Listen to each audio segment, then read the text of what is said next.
যাদের দাঁতের সমস্যা নেই তাদের ইনশাল্লাহ সমস্যা ভবিষ্যতে হবে না। যাদের দাঁতের সমস্যা আছে তাদের বাড়বে না ইনশাল্লাহ, এবং ব্যথা থাকলে উপশম হবে। আসসালামু আলাইকুম রহমতুল্লাহ। প্রিয় দর্শক, আমার সাথে আছেন আমার প্রিয় বন্ধু হাফেজ মাওলানা শহীদুল্লাহ। হজরতের মুখ থেকে আমরা অত্যন্ত গুরুত্বপূর্ণ একটা বিষয় আজকে শুনবো, সেটি হচ্ছে দাঁতের রোগে আক্রান্ত যারা, দাঁতের রোগী যারা, তাদের জন্য অত্যন্ত গুরুত্বপূর্ণ, অত্যন্ত পাওয়ারফুল, পরীক্ষিত একটি আমল এবং চিকিৎসা হুজুরের জবান থেকে আমরা এখন শুনবো। জি হুজুর বলেন।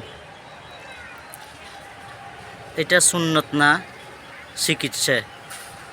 হজরত আশরাফ আলী থানভী রহমতুল্লাহ আলাই আমলে কোরআনের মাঝে লিখেছেন, যদি কোনো ব্যক্তি এশারের নামাজের পর বিতিরের নামাজের প্রথম রাকাতে সূরাতুত তিন, দ্বিতীয় রাকাতে সূরাতুত তাকাসুর, তৃতীয় রাকাতে সূরাতুল ইখলাস, অর্থাৎ প্রথম রাকাতে ওয়াত্তিন ওয়াজ্জাইতুন, দ্বিতীয় রাকাতে আলহাকুমুত তাকাথুর, তৃতীয় রাকাতে কুল হুয়াল্লাহু আহাদ, এই সূরাগুলো পড়ে ওই ব্যক্তির যাদের দাঁতের সমস্যা নেই তাদের ইনশাল্লাহ সমস্যা ভবিষ্যতে হবে না। যাদের দাঁতের সমস্যা আছে তাদের বাড়বে না ইনশাল্লাহ, এবং ব্যথা থাকলে উপশম হবে।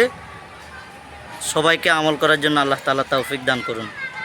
যাক আলহামদুলিল্লাহ। অর্থাৎ এই সূরাগুলো পড়লে আমাদের ভিতির নামাজ তো যথারীতি আদায় হয়ে যাবে, বাকি রোগের জন্য শেফা, বাকি রোগের জন্য এটা শেফা। কেমন হুজুর?